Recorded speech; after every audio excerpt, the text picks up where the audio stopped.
Fala pessoal, tudo bem com vocês? Gustavo na área, canal Buscando a Meta. Pessoal, hoje nós vamos falar sobre um assunto muito interessante que é média móvel e suas diferenças, suas principais diferenças entre elas, tá? Mas antes disso, se tu não é inscrito, já se inscreva aqui embaixo, deixe seu joinha, compartilhe para poder atingir o maior número de pessoas possível e a gente saber que vocês estão gostando aí do nosso conteúdo. Bom, vamos lá. Deixa eu mostrar para vocês. Temos um gráfico. O gráfico aqui é o dólar, tá? Temos várias linhas passando, essas linhas são as médias móveis. Mas antes da gente falar sobre cada uma, vou até excluir as médias. Nós temos que entender que tem diversos tipos de média móvel. Nós vamos ter uma média móvel simples, né? Que ela vai calcular aí de forma bem básica. Ela vai somar o preço de fechamento em um determinado período e vai dividir pelo número de períodos. Então, por exemplo, gráfico diário. Se eu inserir uma média simples, deixa eu colocar aqui, média simples seria a nossa média móvel aritmética. Vamos colocar uma média de 21 períodos.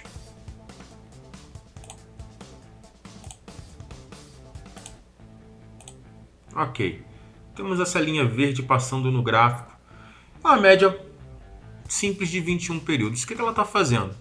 Somando os fechamentos de 21 períodos, então são 21 candles, e dividindo pela média, né? Formando essa média do preço. Está dividindo pelos 21 períodos passados. Então ele vai pegando todos esses valores e construindo essa linha. Então, a cada candle que vai se formando, ele vai trazendo uma nova informação e a nossa linha pode ir mudando de direção conforme a variação do preço. Isso para a gente é utilizado para identificar uma tendência. Então é uma das médias mais simples e mais utilizada dentro do mercado financeiro. Então uma média móvel simples.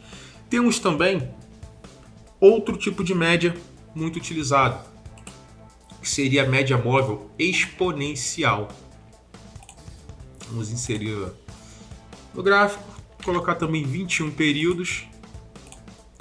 Só que nós vamos mudar aqui as propriedades dela. Ela agora vai ser exponencial. Vamos mudar a cor para a gente poder identificar. Vamos usar o azul escuro. Cliquei, dei OK. Essa aqui, ó, ela é bem semelhante à média móvel aritmética, a média móvel simples. Porém, essa média, a base de cálculo dela, ela atribui valor nos últimos resultados. Ela põe um valor maior, né, um peso maior nos resultados mais recentes, nas informações mais recentes. Isso faz com que ela seja mais sensível à mudança de preço. Então ela vai se movimentar um pouco mais rápido que a média móvel aritmética. Então às vezes a gente vê um preço batendo e voltando muito rápido numa determinada direção, porque o preço está atingindo uma média. A gente vai olhar, caramba, é uma média exponencial. Então ela vai te servir, né, de forma mais sensível para calcular aí a tua operação. Então, bom, média móvel simples, está me ajudando a identificar a tendência, assim como a média móvel exponencial, porém a principal diferença entre elas é a sensibilidade. A exponencial é um pouco mais sensível, ela anda um pouco mais rápido. Se a gente for olhando para o gráfico, elas estão sempre próximas umas das outras, né? Porém, a gente vê uma quantidade maior de toques, né, do preço chegando na média azul, que é a nossa média exponencial, por exemplo, nesse detalhe. O preço começou a cair nesse momento, começou a mudar a inclinação da média, mostrando que a tendência estava mudando. O preço retornou, chegou mais próximo, primeiro aqui, da nossa média mais sensível. E assim vai sendo feitos toques aí dentro da média. Aqui também temos outro tipo de média muito utilizado, que seria a média móvel ponderada. Vamos colocar aqui no gráfico também a média móvel de 21 períodos. Vamos modificar, colocar o período, o tipo, né, ponderado, colocar amarelo, vai. Temos agora a nossa média móvel ponderada, tá? ela vai acabar atribuindo pesos diferentes ao preço de fechamento. Então o que ela vai ter aqui? Ela vai ter a base, né, a proximidade temporal. Isso significa que os preços mais recentes têm um peso maior do que os preços mais antigos.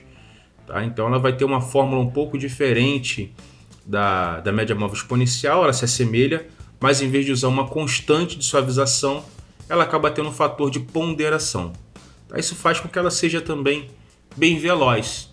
Tá? Então são as 3 médias móveis mais comuns utilizadas. Temos outras também que eu quero mostrar para vocês. Por exemplo, aqui a média móvel WW, né? O Alice Wilder. Vamos inserir mais uma média móvel, colocar 21 períodos. Porém, essa média ela tem algumas diferenças, né, bem acentuadas. Vou colocar essa aqui no azul claro e vou falar até o motivo para vocês. Essa média ela não costuma ser utilizada em um período muito curto. Ela se aproxima muito de uma média exponencial, porém ela tem algumas diferenças, como se ela fosse elevada ao quadrado, certo? E essa média, uma das características delas é a popularidade dela utilizada no período de 400 períodos. Então a gente vai utilizar ela aqui em 400. Veja que ela some bastante no gráfico, está bem distante, porque ela está avaliando 400 períodos atrás. E observe que o dólar fez diversos toques nessa média de 400 períodos. Né? Chegou nessa média várias vezes e não conseguiu ultrapassar. A gente vê o poder dessa média. Assim como uma das mais tradicionais também que nós temos, além das médias exponenciais aritméticas, só que é uma média, ao invés de calcular o fechamento, ela meio que vai calcular para a gente o volume financeiro, a média do volume financeiro. E esse indicador nada mais é que a VWAP. Tá? Então ele está pegando aqui o preço médio ponderado pelo volume de uma cotação.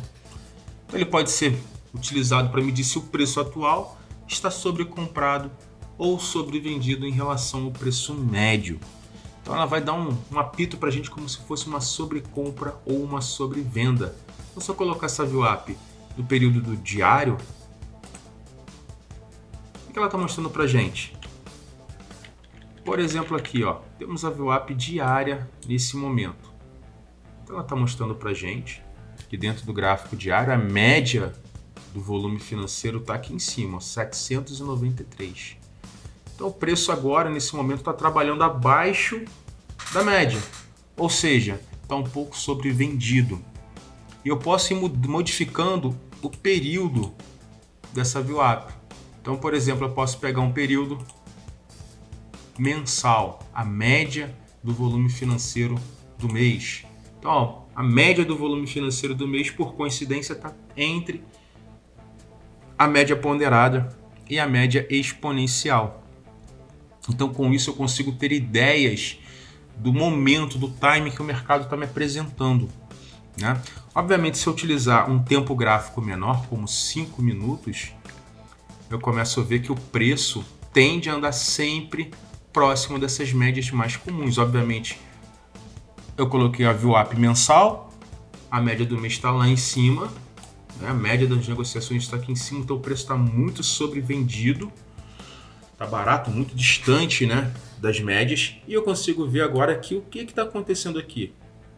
Mercado consolidou, dólar está paradinho e as médias estão todas próximas uma das outras, porque a cotação está tudo muito próximo. Isso mostra uma consolidação. Eu não tenho uma direção do preço. Para a média me mostrar a tendência, eu preciso de ter inclinação. Aqui, ó, como eu estou falando de 5 minutos, esse intervalo era um intervalo, obviamente, é claro, né, de tendência de baixa. E eu vou utilizando diversos períodos diferentes em cada média. Então, um setup que eu gosto muito de utilizar, posso usar a média exponencial e aritmética de 21 períodos. Gosto de utilizar também uma média de 9 períodos. Exponencial. Então a média de 9 ela é mais rápida ainda do que a de 21. Perceba que o preço cai, faz uma retraçãozinha, toca na média, volta a cair, voltou, fez outra retração, tocou na média. Então isso vai me dando pontos de trades dentro do gráfico. Então a média móvel ela é amplamente utilizada para quem faz o day trade. Tá? É uma ferramenta indispensável para quem faz day trade. Posso utilizar para poder ver cotas, para tentar fazer algum trade em ativos, em ações? Com certeza. Se eu pegar, por exemplo, a Petro, gráfico de 15 minutos. Petro hoje uma forte alta, não veio testar em nenhum momento suporte pela média móvel. Ontem, no seu fechamento, ela fechou em cima da média de 21. Enquanto o preço, a cotação se mantém acima da média, ela tem uma inclinação ascendente, a tendência é de alta. Preço abaixo da média, inclinação descendente, né, tendência de queda. Beleza? Então o que a gente pode fazer? Sempre basear possíveis trades dentro das médias. Então se eu quero comprar no suporte, então eu posso utilizar outras médias para me mostrar um suporte um pouco mais forte, como por exemplo,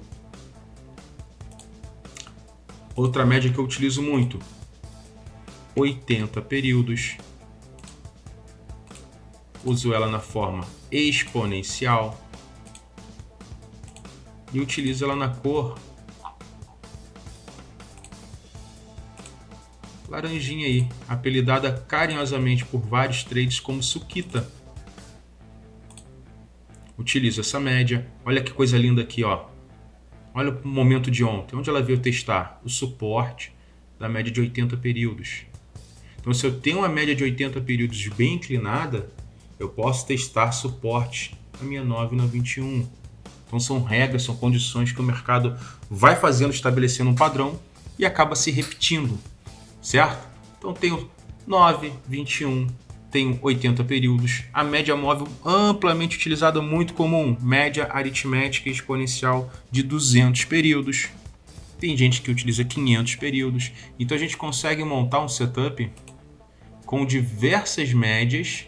Então aqui tem uma escala aqui de ordem decrescente, 9 exponencial, 9 aritmética está junto aqui, essa tracejada. Tenho a 21 exponencial e aritmética, 50 períodos, 80, 144 períodos, e vou fazendo diversas médias e começo a montar um setup e vou qualificando a sua força dependendo do tempo gráfico. Então, se é para day trade, estou usando o tempo gráfico aí de 15 minutos. Posso usar o gráfico diário dentro de um day trade? Posso. Então, por exemplo, lá o preço chegou para testar a média móvel 9. Ah, vou comprar só porque está tocando? Não. Tocou. O tempo gráfico menor, para Petro poder fazer esse movimento, eu vou ter um leque, né? Eu vou ter um desenho de queda. Minhas médias vão estar apresentando uma queda se chegar nesse ponto aqui embaixo. As médias no curto prazo, tá? 15 minutos, por exemplo. Mas a partir do momento que o preço começa a ter uma reação, as médias vão começar a inclinar para cima. Então eu vou estar em concordância com a média do diário, fazendo testes em pullback da média do tempo gráfico menor. Tem o trade de compra apresentado. Esse e vários outros modelos para se operar a compra. Mas hoje eu queria trazer para você essa informação sobre média móvel, que eu acho que é muito importante a gente falar um pouquinho sobre esse assunto, né, suas principais diferenças e como a gente pode estar utilizando, certo? Outra forma também muito usual, principalmente para quem está operando futuros, tá? Então se eu pego aí um gráfico de 15 minutos, por exemplo, 5 minutos, vamos por aqui os 5 minutos, com o auxílio do estocástico. Isso eu acho muito interessante, gente. Então, quando às vezes a gente vai ver o preço testando suporte ou resistências importantíssimas e do nada o preço dispara para cima ou dispara para baixo, por exemplo, como nesse trecho aqui. Ele veio buscar a média de 200 períodos. E o estocástico falou, cara, tô sobrevendido demais. Testando um suporte de uma média importante com sobrevenda, temos teste de compra. Mercado, pau, tiro para cima. Certo? Se afastou demais da média móvel. Tá? Às vezes acontece da ação andar muito rápido. né? O ativo andar muito rápido. Então, por exemplo, esse trecho aqui, ó, tocou a 9, tá? Em seguida, caiu quantos pontos? Veio cair aqui 637 pontos. O estocástico falou, estou muito sobrevendido e eu estou afastado da média de 9 períodos. Então, tende a ter uma correção, o preço vai e devolve. Então, seria um setup contra a tendência, por exemplo. Tá? E nós temos diversas e diversas operações. Caso tu queira aprender um setup específico, deixa aqui embaixo nos comentários, que a gente vai ter o maior prazer em trazer esse setup para vocês. Tá bom? Essa era a dica de hoje. Canal Buscando a Meta. Para quem não me conhece, eu sou o Gustavo. Até a próxima, pessoal. Abraço.